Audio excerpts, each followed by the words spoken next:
Nuevamente te damos gracias porque podemos estar aquí juntos alegremente compartiendo, Señor, de tu palabra, de tu vida, en la vida nuestra, Señor. Gracias te damos por ese privilegio que nos has dado de poder nosotros compartir, de poder tener esa coinonía, de poder tener esa unidad, Señor, en espíritu. Te rogamos y te pedimos desde ya que estemos ya expuestos a tu buena palabra, para que tu palabra haya una tierra fértil en cada uno de nuestros corazones y podemos llevarte fruto a ti al 100%, Señor. Y no solo eso, sino que ese fruto lo podamos también ministrar en otros, en nuestros discipulados, todos esos hermanos que reciben la palabra, para que también ellos reciban ese crecimiento que hemos tenido nosotros, Señor. Te agradecemos por ese privilegio, te agradecemos porque nos das la oportunidad de compartir, te agradecemos porque nos mantienes con ánimo, con vida, con fuerza, Señor, sabiendo que tú pronto estás por nosotros y queremos estar preparados para ese encuentro, Señor. Gracias en el nombre de Cristo. Desde ya te rogamos y te pedimos que todos nuestros sentimientos, todos nuestros sentidos estén captivos a tu buena palabra siempre, Señor, no solo hoy, todos los días de nuestra vida, para que nosotros podamos ser siempre edificados contigo. En el nombre de Cristo, gracias, Señor, amén, amén y amén. Muy bien. Acompáñeme entonces, vamos a entrar rápido en el tema para no atrasarnos, porque tenemos un horario que cumplir. Mire, en Mateo capítulo 24, verso 48 dice: pero si aquel siervo es malo y dice en su corazón, mi señor tardará, y empieza a golpear a sus consiervos, come y bebe con los que se emborrachan, vendrá el señor de aquel siervo el día que él no lo espera y la hora que no sabe, y lo azotará severamente, y le asignará un lugar con los hipócritas. Allí será el llanto y el crujir de dientes. Amén. Ok. Nuestro pastor nos estuvo enseñando el martes acerca de la corrupción de los siervos, y es que es algo que nosotros tenemos que cuidar mucho, porque si bien es cierto, los siervos, claro, somos siervos del Señor, estamos aquí en la iglesia, compartimos con los hermanos, vamos y enseñamos en un discipulado, pero podemos entrar en un camino incorrecto. Y máximo si, ¿cómo podríamos decirlo? Si metemos mucho nuestro intelecto, porque nos creemos que tal vez la sabemos mucho, porque entendemos muchas cosas, y entonces metemos el intelecto y entonces nos podemos desviar y podemos caer en problemas serios. Ahora, tenemos que entender que los siervos, como siervos, también podemos entrar en corrupción, y por eso tenemos que apartarnos estar seguros del camino por el que andamos y apartarnos si nos estamos desviando del camino. Entonces, solo entendamos una cosa: ¿por qué es importante entender la corrupción de un siervo? En este caso, como lo que el pastor nos estaba enseñando. Bueno, ¿qué estamos leyendo ahí? Mateo capítulo 24. ¿Se acuerda qué habla el Señor en el capítulo 24 de Mateo? Las señales del fin. ¿Perdón? Mateo capítulo 24. Sí, estamos hablando totalmente, es un capítulo escatológico. Y está cerrando el Señor su enseñanza, y entonces, ¿cómo cierra? Con otra señal más acerca de los tiempos venideros, de los tiempos proféticos, y esa señal es que los siervos se pueden volver malos y pueden ir en contra de los siervos que están bien, que son buenos. Entonces, por eso es importante saber. El Señor habla ahí de guerras, rumores de guerras, de terremotos, de todos los meteoros que se pueden venir, pero por sobre todo eso Él cierra con esto. Al Señor lo que le preocupa es que usted y yo seamos buenos siervos y no malos siervos.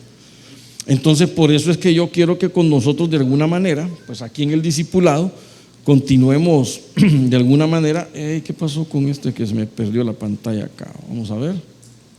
Bueno, no me está. A ver, hoy sí. Que hablemos del siervo malo.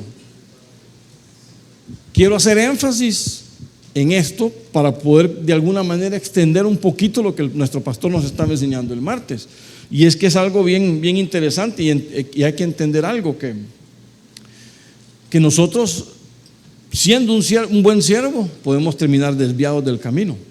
Y bueno, creo que sobrarán los ejemplos, y usted conocerá muchos tal vez que están en ese mal camino, ¿verdad? Pero por eso es que el Señor se da una tarea. ¿Y cuál es la tarea? De identificarlos. El Señor enseña quién es un mal siervo, y también, primero enseña quién es un buen siervo, y después enseña y hace un énfasis en un mal siervo, para que nosotros podamos entender eso. Entonces, ¿Se recuerda que hemos estado hablando antes? ¿Qué temas hemos estado hablando antes? Sí, hemos estado hablando mucho de retornar a las Escrituras como algo que tenemos que hacer para retornar a las bases. Pues este tema guarda cierta relación, porque si tú y yo nos desviamos de la base de la Escritura, vamos a terminar siendo un siervo malo. Si tú y yo nos desviamos del camino al que el Señor nos ha llamado en cuanto a la enseñanza de la Escritura, bueno, primero el aprendizaje. Primero es, o pongamos la perspectiva correcta, primero es la dedicación tuya y mía al estudio de la Escritura, amén. Dedicado mi corazón al estudio de la palabra. ¿Para qué? Para después ponerla en práctica y finalmente poder ir a enseñar. Entonces, si nosotros nos desviamos de esa comisión, de ese camino, vamos a poder terminar, o podemos terminar desviados del camino. Ahora, entonces el Señor, por eso es que el Señor se hace la tarea, se hace el trabajo de marcarnos. En un capítulo meramente escatológico termina hablando el Señor de los siervos. Claro que es una señal acerca de lo que va a venir en el futuro. Y obviamente el futuro ya nos alcanzó de alguna manera.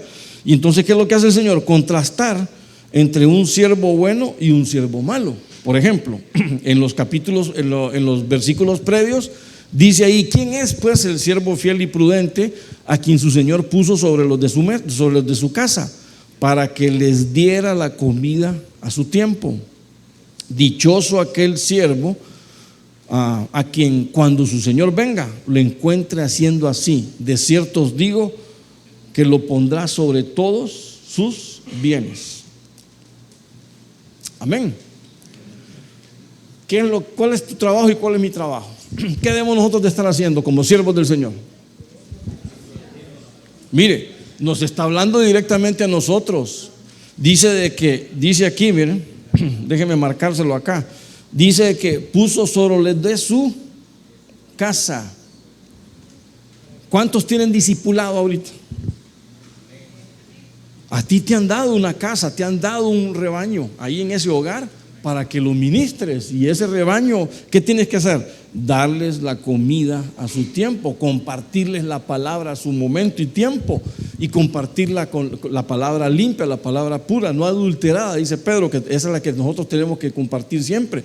Entonces, ¿cuál es el punto acá? Dice de que no me quiero centrar en el siervo fiel y prudente, aunque es lindo que hablemos de eso, pero ahorita quiero centrarme en el siervo malo. Pero como hay un contraste, quiero entonces entablar ese contraste, y el contraste es que el siervo que es fiel y que es prudente, note algo bien en particular.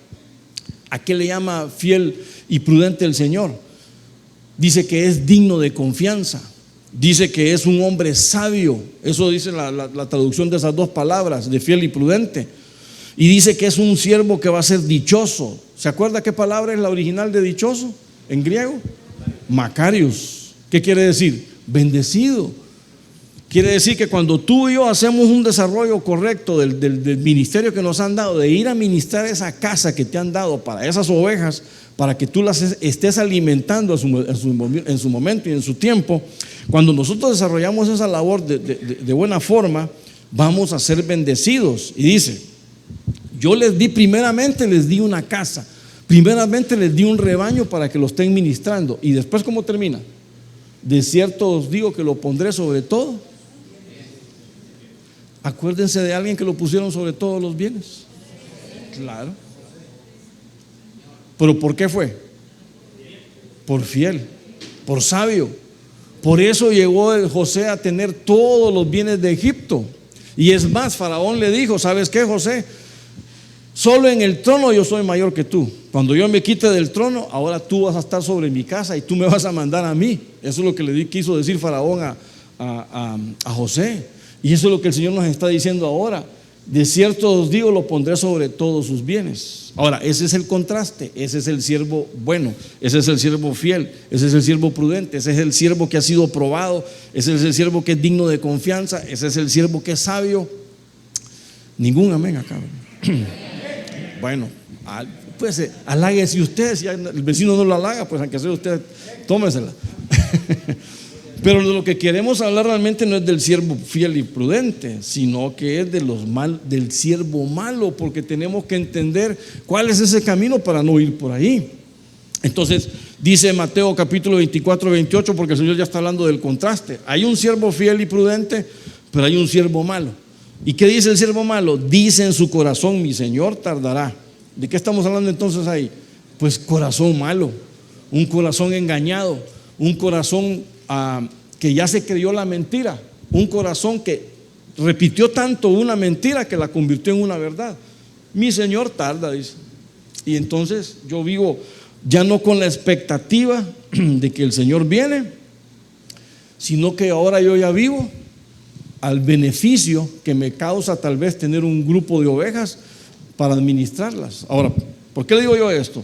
Porque este hombre tiene un problema de actitud, un problema interno que tal vez no lo deja ver externamente. ¿Y por qué le digo que no lo deja ver externamente? Porque esos malos siervos están dentro de la congregación. Esos malos siervos vienen a los cultos. Esos malos siervos vienen a la iglesia, adoran, alaban, bendicen y están ahí todos juntos con los demás. El Señor lo ilustró de esta manera. Un hombre sembró un campo, sembró trigo, y de repente salió ¿qué? ¿Y por qué no la mandó a cortar? Para no, claro, porque como se parece la cizaña con el trigo, vaya a ser que arranquen uno de trigo en vez de la cizaña. Entonces el Señor dijo: aquí en el campo, en el trigal, ahí también hay cizaña. Hay malos siervos que quieren ir y sacar y aprovecharse de la gente para estarla molestando, para estar aprovechándose de ellos. Entonces, mira lo que dice este hombre: el Señor tarda. Creo que había una convicción en él de que el Señor ya no venía. Había una falsa seguridad que obviamente lo conduce al engaño. Yo no sé si usted estaba allá en la iglesia cuando venía un hombre, un siervo que predicaba muy bien, muy bonito. El pastor lo invitaba siempre a la congregación y siempre predicaba muchos temas escatológicos. Pero un día se le ocurrió llegar a la iglesia y empezó a decir, creo que el pastor ya lo ha dicho varias veces,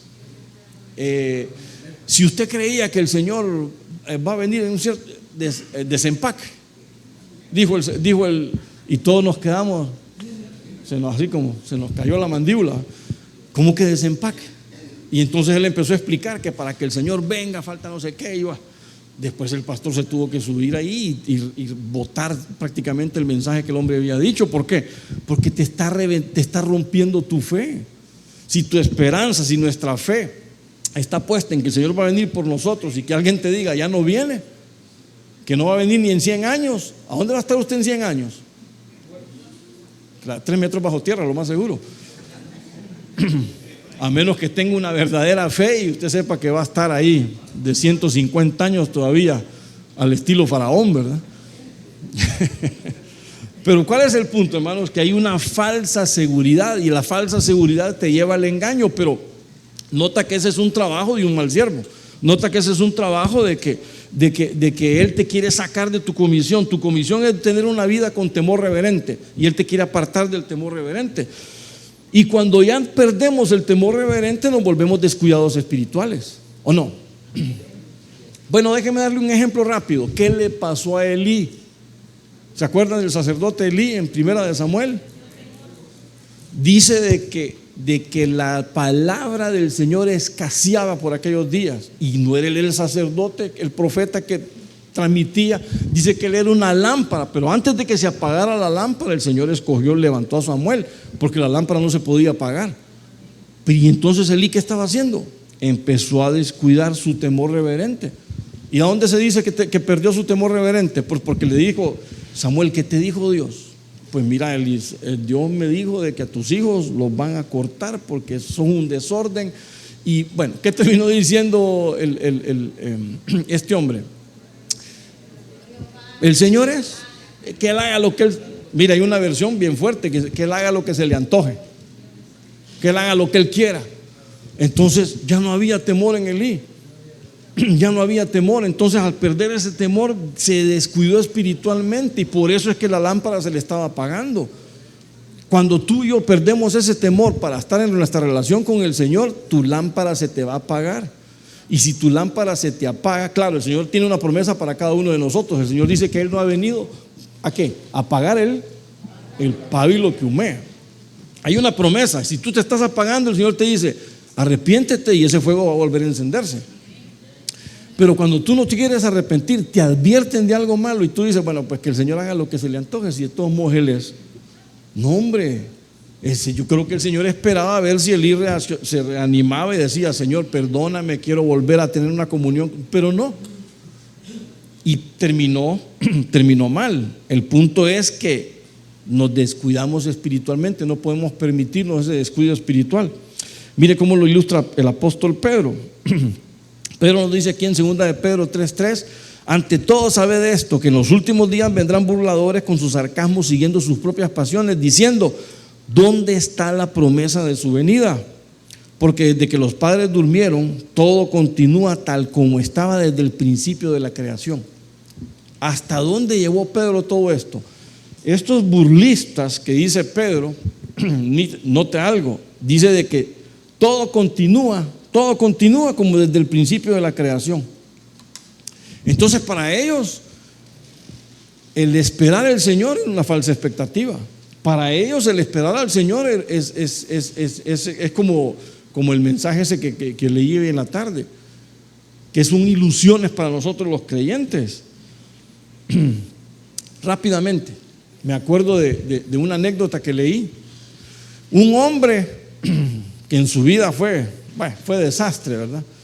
La cosa es que lo invitan a dar su testimonio y el hombre está parado en una tarima contando su testimonio. Miren, yo hacía esto, hacía lo otro, maltrataba a mi mujer, maltrataba a mis hijos y bueno, él está dando su testimonio. Al final de la fila, no tengo nada con los que están al final, ¿verdad? Que conste. Mejor lo aclaro al principio.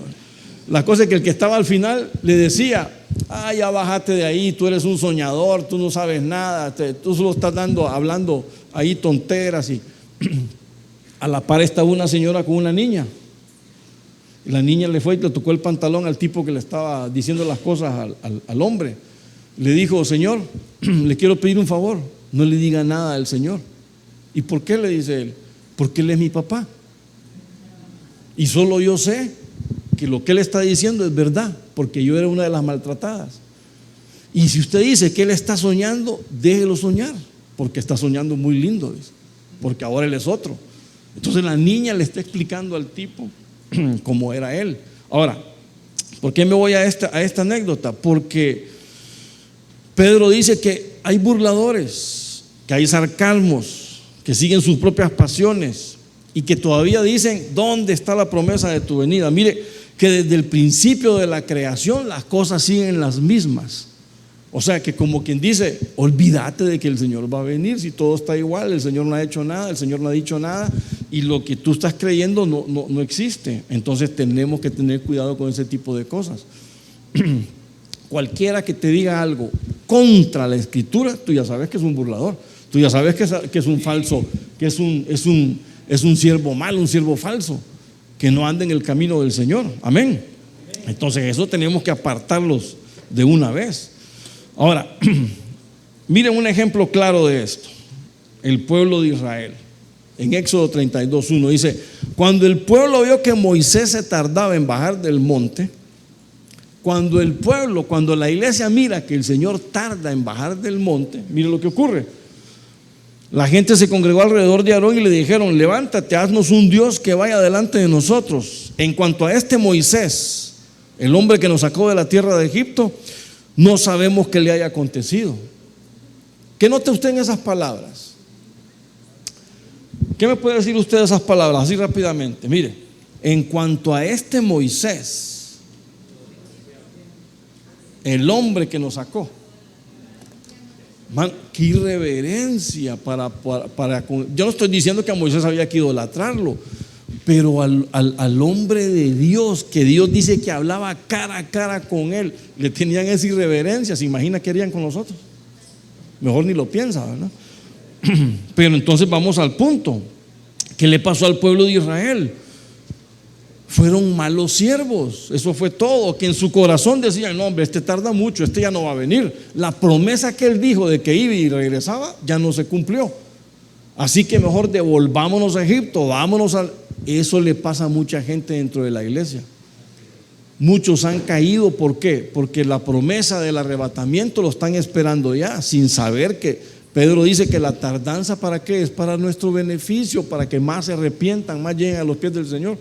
Pero esto lo tomaron como que no, ya se perdió en el camino, o se quedó ahí arriba, qué sé yo, cualquier cosa.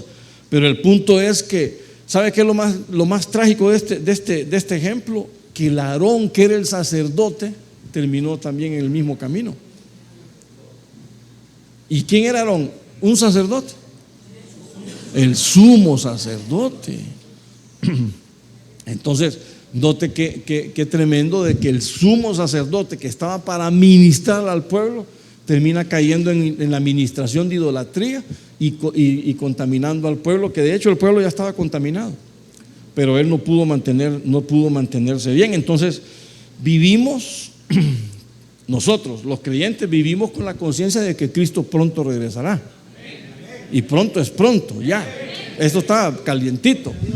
Sin embargo, algunos lo ven como, esa tardanza la ven como que no, y el Señor creo que ya no viene. Cuando tú escuches a alguien decir, no, el Señor creo que ya no viene, mal siervo. Un mal siervo que definitivamente no hay que juntarse con él. Es más, claro, yo no estoy diciendo que lo apartemos, estoy diciendo que tal vez lo tratemos de corregir, aunque vamos a ver aquí que el Señor no buscó eso, pero bueno, hasta donde uno puede hacer, ¿verdad? Porque uno no es el Señor tampoco. Ahora, ¿qué más viene aquí? En Mateo 24:48 dice, pero si aquel siervo es malo y dice en su corazón, mi Señor tarda, y empieza a golpear a sus consiervos y come y bebe con los que se emborrachan. Entonces, mire, no solo es un mal siervo porque tiene un mal corazón, sino que también es un tipo que es abusivo y opresivo. ¿Qué es lo que está diciendo ahí? Dice que ese mal siervo empieza a golpear. Oh, ¿qué pasó acá? Empieza a golpear a sus consiervos. Esos son los sundoulos, dice la palabra original. Eso quiere decir que somos un igual, que estamos iguales. Es como que entre nosotros nos empecemos a golpear. Pero yo no me estoy refiriendo a que los empiece a golpear con un látigo, con una vara, no. Usted sabe que no ocupa algo físico para golpear a alguien. También se puede hacer un golpe verbal, como lo que el doc nos estaba ilustrando ahorita.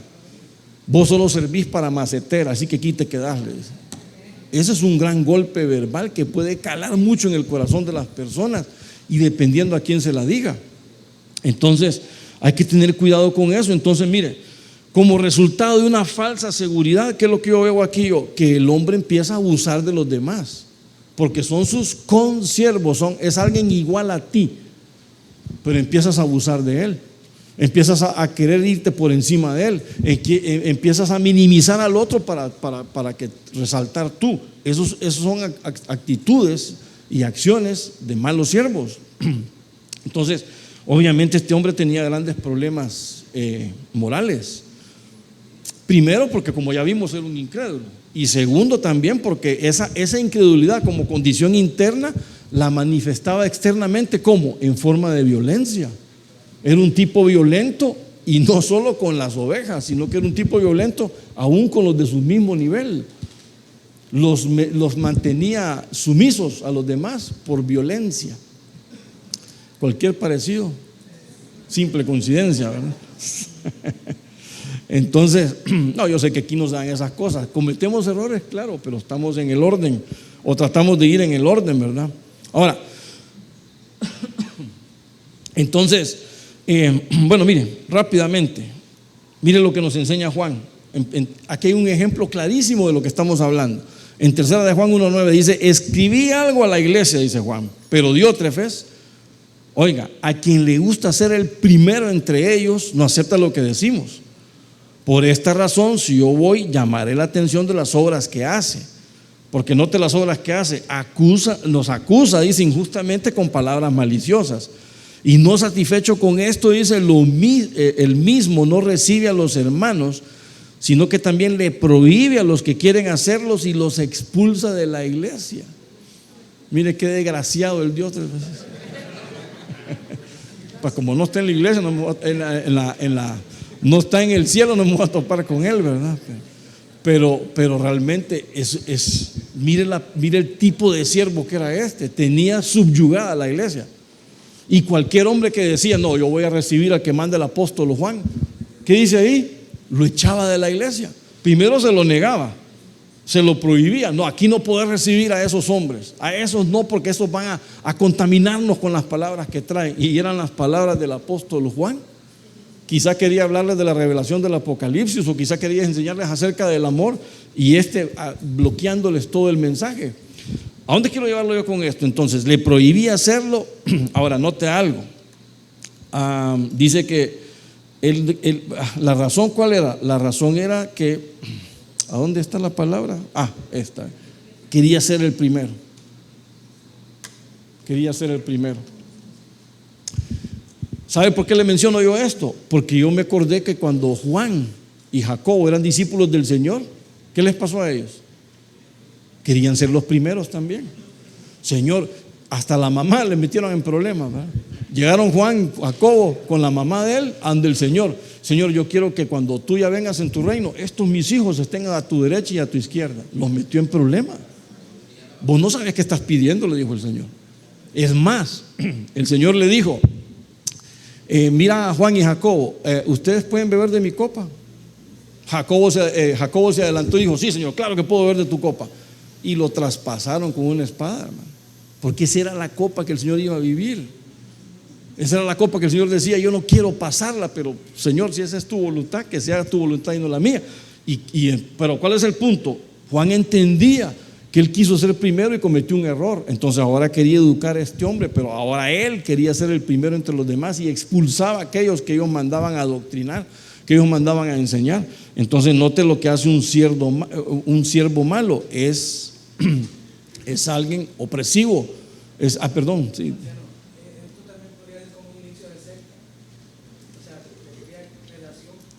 Por supuesto, una secta, si te salís del esquema de Dios, para afuera, no te permiten nada. Eso es una secta, definitivamente. Era la secta de ¿qué? De los diótrefes o diotrefanía, no sé cómo lo podríamos decir ahí, ¿verdad? Pero esa es la forma en que hacerlo. Ahora, mira lo que nos enseña Pedro. Pedro dice, pastoread el rebaño de Dios entre vosotros, velando por él. Hermano, cada uno de nuestros discipulados tenemos que tomar esta palabra y vivirla en sus discipulados. Pastorear el rebaño de Dios entre vosotros, velando por él. No por obligación, sino voluntariamente, como quiere Dios. ¿Qué quiere Dios? Algunas veces nos preguntamos, ¿cuál será la voluntad de Dios con mi discipulado? Ahí está la respuesta. ¿Qué querrá Dios? Que los pastoreemos, que los eduquemos, que velemos por ellos, que estemos pendientes de cada uno de los hermanos que están ahí, voluntariamente, con pasión, con deseo, con amor. Eso es lo que el Señor quiere.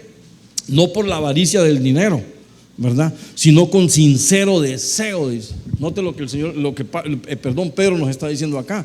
Tampoco como teniendo señorío. No tenemos que enseñorearnos de nadie. Bueno, aquí Pedro nos dice todo. Sobre los que han sido confiados, sino demostrando ser ejemplos del rebaño. ¿Qué le podemos agregar a esto, hermanos? Pedro nos está diciendo todo lo que nosotros tenemos que hacer como discipuladores. Pedro nos está diciendo todo lo que nosotros tenemos que hacer para no ser un siervo malo, sino que para ser un siervo bueno. Amén. ¿Qué clase de siervo es usted? Como dice el pastor, silencio en la iglesia. Híjole, que cuando uno ya se calla, ya le pone los pelos de punta, y eso que yo ya casi ni tengo. No, pero yo sé que sí somos buenos siervos, pero estamos tomando la palabra, ¿verdad? Para contrastar un poquito. Ahora, mire un poquito más.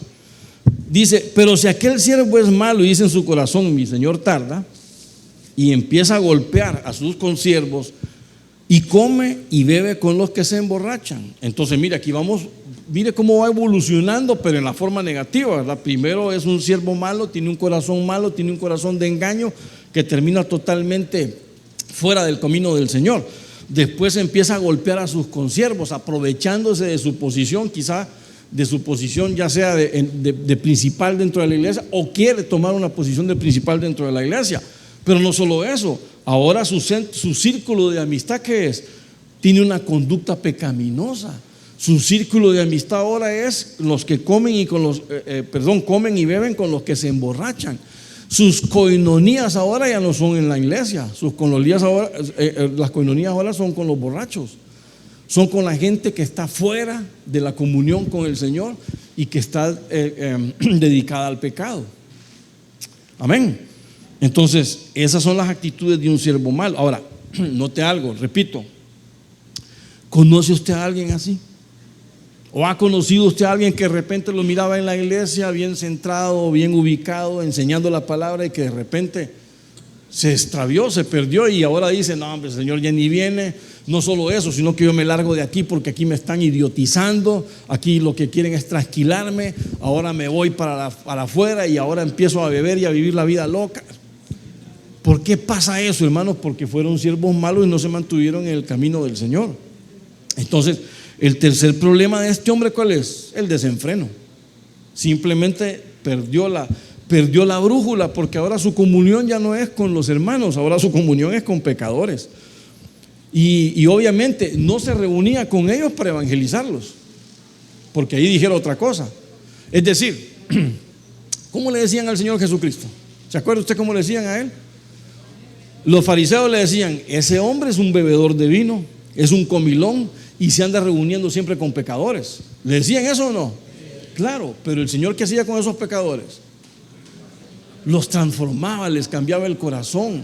Se reunía con los pecadores no para irse a chupar con ellos, no, se reunía con los pecadores para ir a tener una comunión y transformarles el corazón. Es que ahí está la diferencia.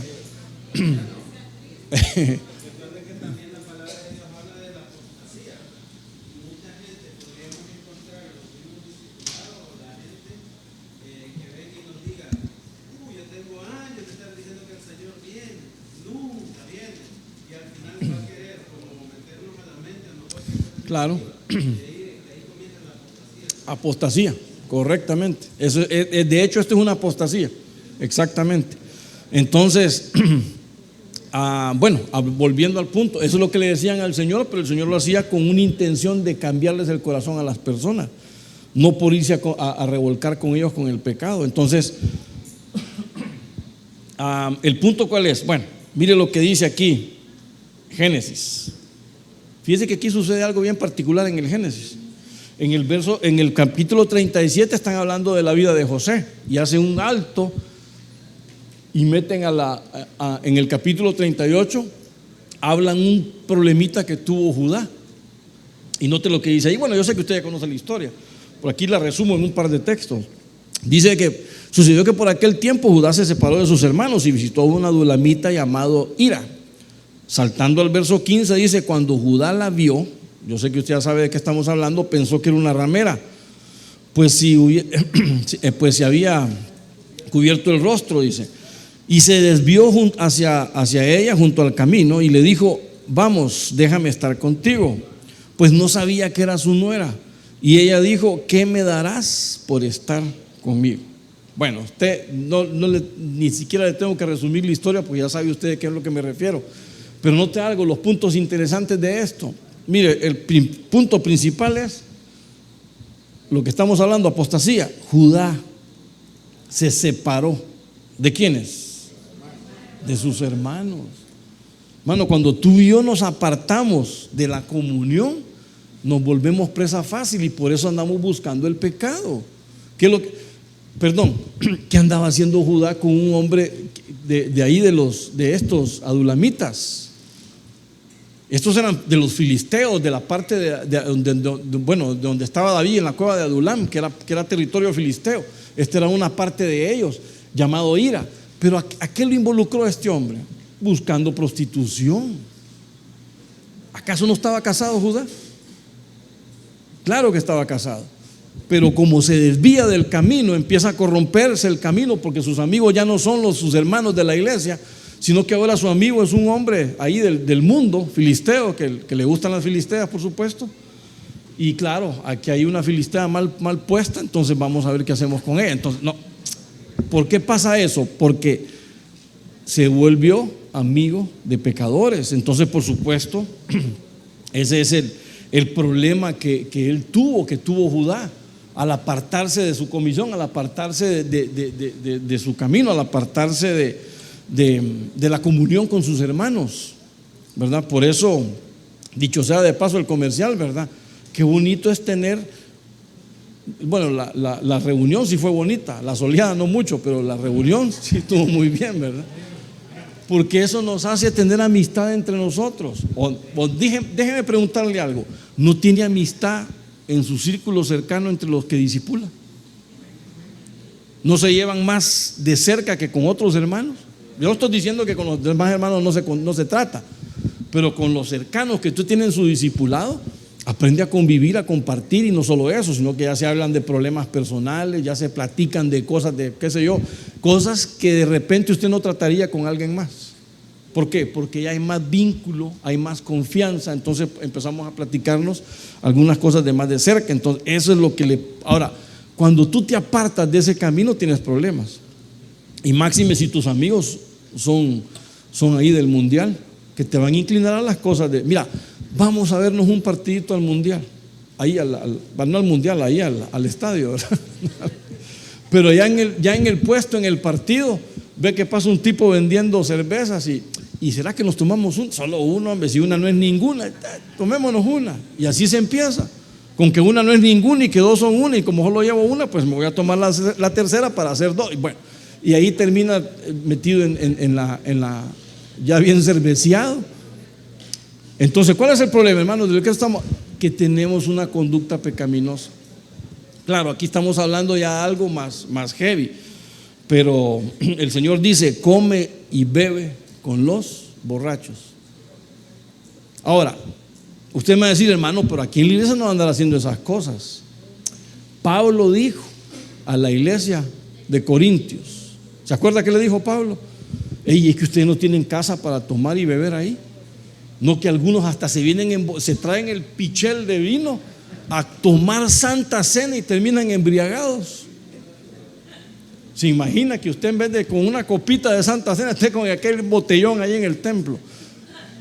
Bueno, claro, aquí no tomamos vino alcoholizado, pero vamos al punto. En ese momento el vino sí era con alcohol. El punto es que Pablo les dice: están en la iglesia, van a tomar santa cena y se emborrachan. Son malos siervos, y lo hacían ahí en la iglesia.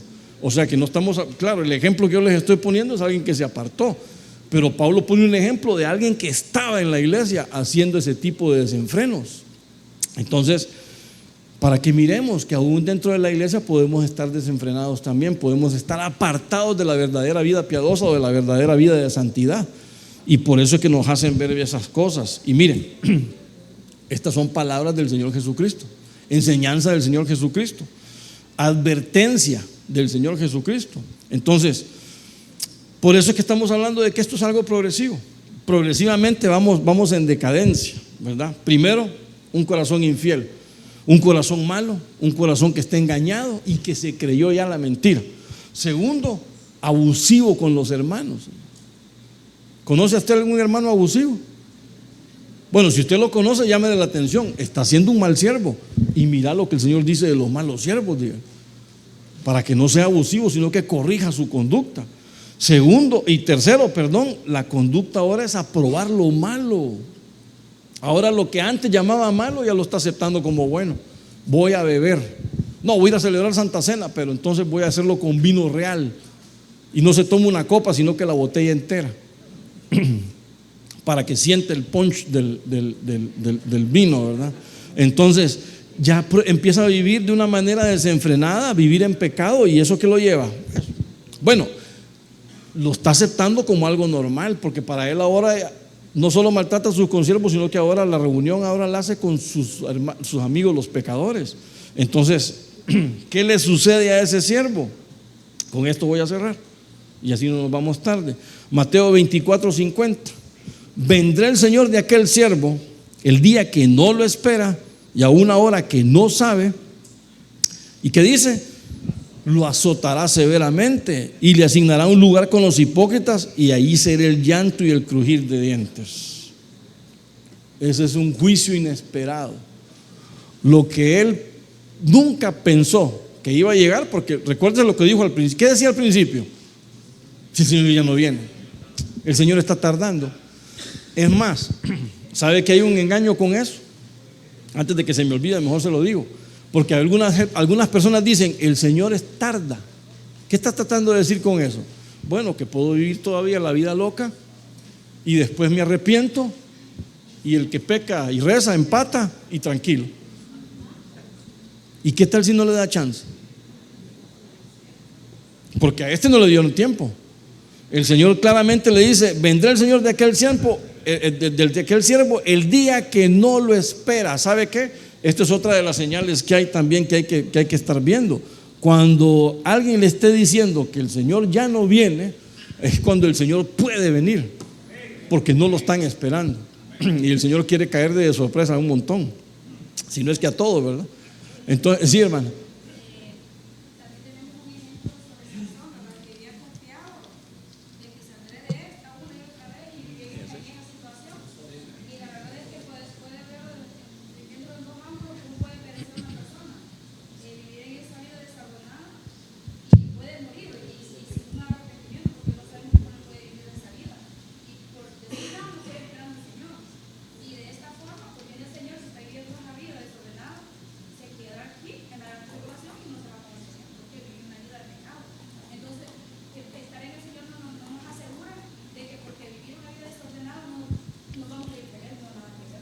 Excelente.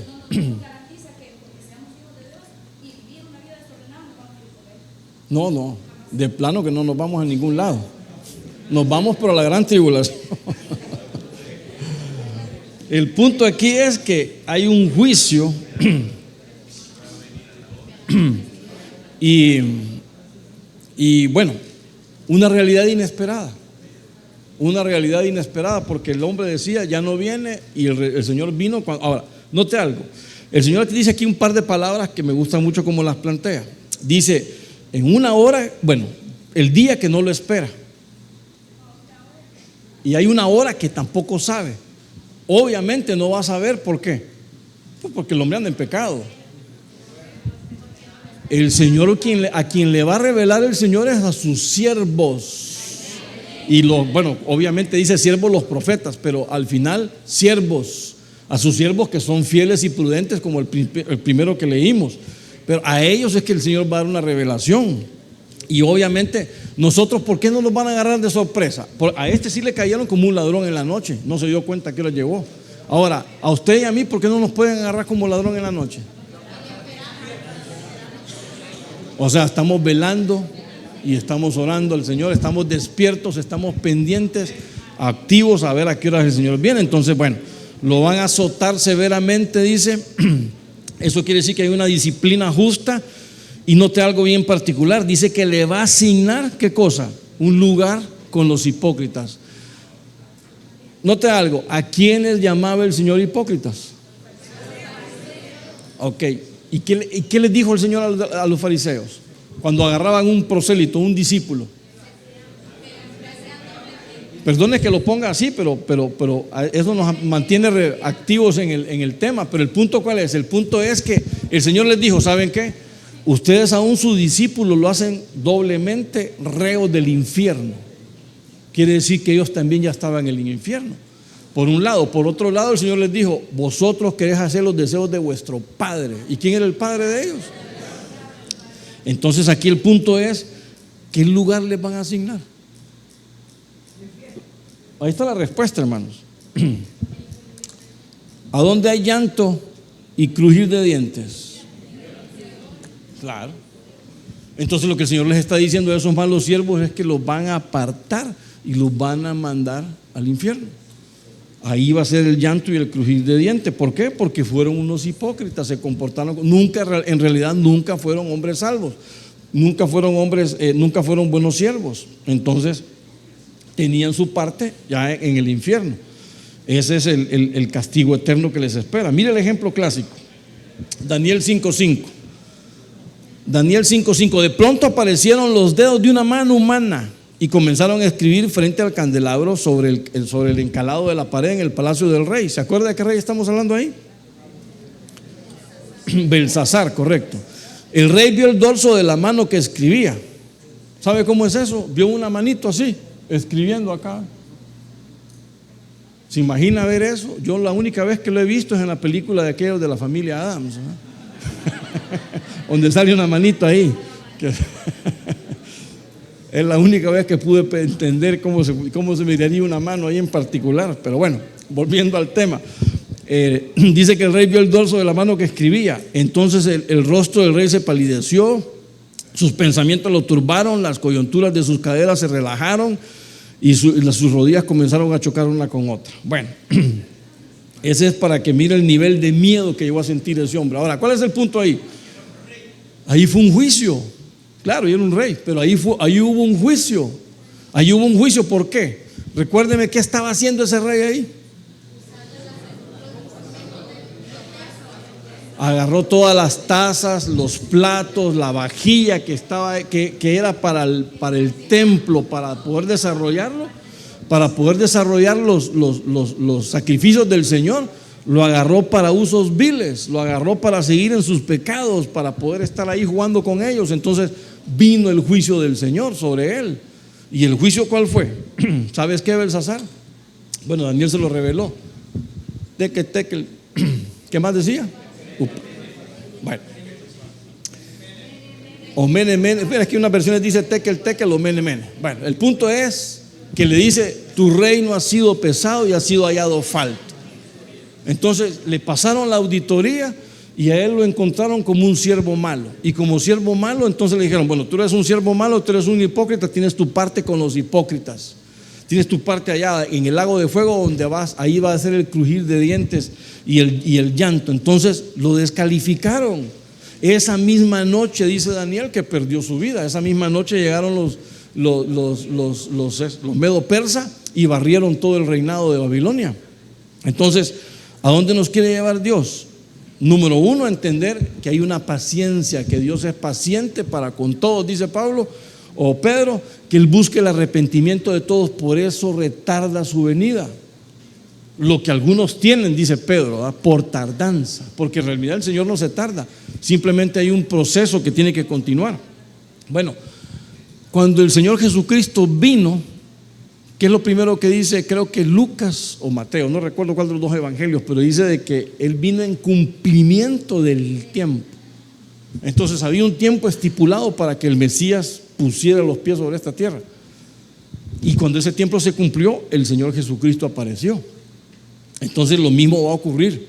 Cuando el tiempo se cumpla, cuando los ya hayan superado ya la barrera y llegaron al cielo, y las quejas contra el Señor aumentaron, entonces el Señor va a descender.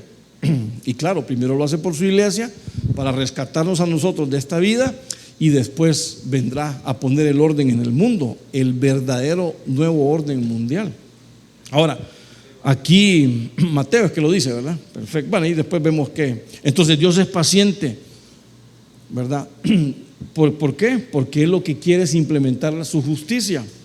Y obviamente a Dios no lo podemos engañar. Entonces no basta, hermanos, para ir cerrando, no basta con parecer ser fieles, no basta con que vamos a un discipulado, compartimos la palabra y vivimos entre comillas en obediencia solo porque podemos predicar bien y pero no basta solo con eso, sino que tiene que haber un tiempo donde nosotros damos el ejemplo, como dijo Pedro, y nosotros podemos no solo ser ejemplo de los demás, sino que tener una verdadera vida de comunión con el Señor. Amén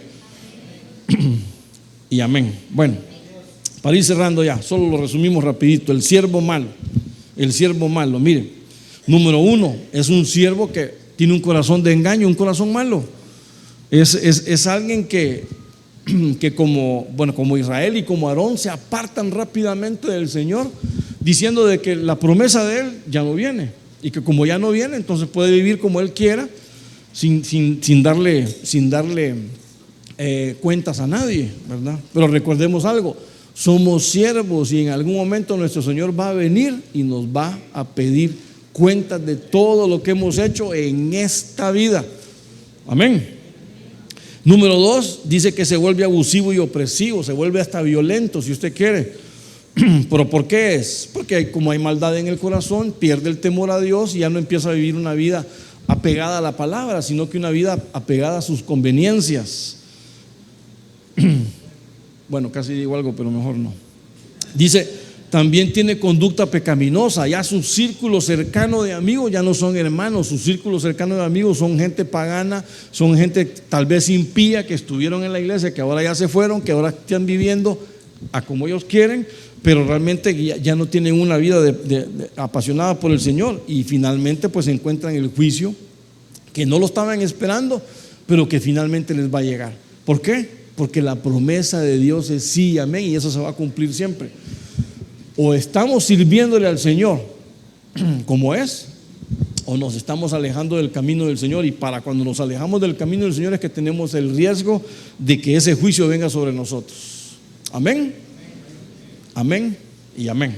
Bueno, Padre, en el nombre de Cristo Jesús, te damos gracias por este tiempo, Señor, y porque estás en medio de nosotros y nos ayudas a salir adelante, Señor. Desde ya yo te ruego y te pido en el nombre de Cristo que nos ayudes a ser buenos siervos, ser fieles, ser siervos prudentes, siervos sabios, siervos entendidos en tu palabra, obedientes a tu palabra siempre, sumisos a tu voluntad por sobre todas las cosas y alejados de todo mal, Señor. No queremos tener un corazón malo. Perdónanos si hay alguna maldad en nuestro corazón, perdónala, Señor, y ayúdanos a volver al camino correcto, Señor. No queremos ser violentos ni abusivos, Señor. En el nombre de Cristo queremos tratar a nuestros hermanos como tú lo mereces, porque al tratarlos a ellos es como te tratamos a ti también, Señor. Si los amamos a ellos es que te amamos a ti, Señor. Así que queremos tratar de esa misma manera a nuestros hermanos también. Que nunca tengamos una conducta pecaminosa. Sabemos que el pecado nos alcanza, pero nos libramos de él yendo a tus misericordias, Señor. Y apelamos a esa misericordia siempre, sabiendo que tú tienes misericordias nuevas cada mañana, Señor, y te agradecemos por esa provisión. Y nosotros no esperamos un juicio, sino que esperamos un galardón, esperamos una comunión contigo en los cielos, y apartados ahí para ti, siempre vivamos juntos en armonía contigo, Señor. Te damos gracias por ello. Ayúdanos a no ser siervos malos, ayúdanos a ser siervos fieles y prudentes, Señor, y en todo tiempo honrarte a ti con nuestras acciones y ser ejemplo para nuestros hermanos. Desde ya te rogamos y te pedimos, Señor, que nos lleves con tu bien, con tu bendición, pero también queremos pedirte por nuestros hermanos que están algunos enfermos. Mira por el hermano Irving Amaya, ya que está en proceso de recuperación, ¿verdad? Por la hermana Jessica de Amaya también, ¿verdad? El hermano René Savillón, también te pedimos por su pronta recuperación, porque tiene una dificultad para caminar. Señor, fortalece sus músculos, Señor. Renuévale sus fuerzas para que pueda volar como las águilas, Señor, y pueda estar aquí siempre haciendo la obra para la que tú lo has llamado. La mamá, también oramos por la mamá de la hermana Claudia Bulnes, por su enfermedad. Tiene 94 años, tiene toda una vida que ha dedicado para ti. Te pedimos y te rogamos que le des salud, que le des bienestar, que le des tranquilidad, por sobre todo paz, Señor, para que no haya sufrimiento en ese estado en que está. Y también la hermana Alba Matute, que ha estado enferma de su estómago, te pedimos por ella, igualmente por el hermano Franklin, para que tú pongas tu mano de salud. Reprende, solo ocupamos una palabra tuya para que nuestro siervo sane. Así que te rogamos por esa palabra de salud, mi Dios, para que tú la mandes y podamos ser sanos, podamos estar restablecidos, podamos estar fortalecidos para poder seguir haciendo la obra. Desde ya te rogamos y te pedimos por nuestros discipulados, para que podamos avanzar en cada uno de ellos, que seamos ejemplo de ellos, Señor, y podamos ilustrar, podamos incentivar, motivar y llenar el corazón de los demás hermanos para que sigan el ejemplo nuestro. En el nombre de Cristo, gracias te damos, Señor. Llévanos con tu bien, con tu bendición, apártanos del mal, Señor, y ayúdanos en todo momento a honrarte a ti por sobre todas las cosas y a ser obedientes a tu palabra. Gracias, Padre, gracias, Hijo, gracias, Espíritu Santo. Amén, amén y amén. Dios los bendiga, hermanos. También a los que están por el Zoom les agradecemos su tiempo, su paciencia, y nos vemos en la próxima oportunidad. Bendiciones.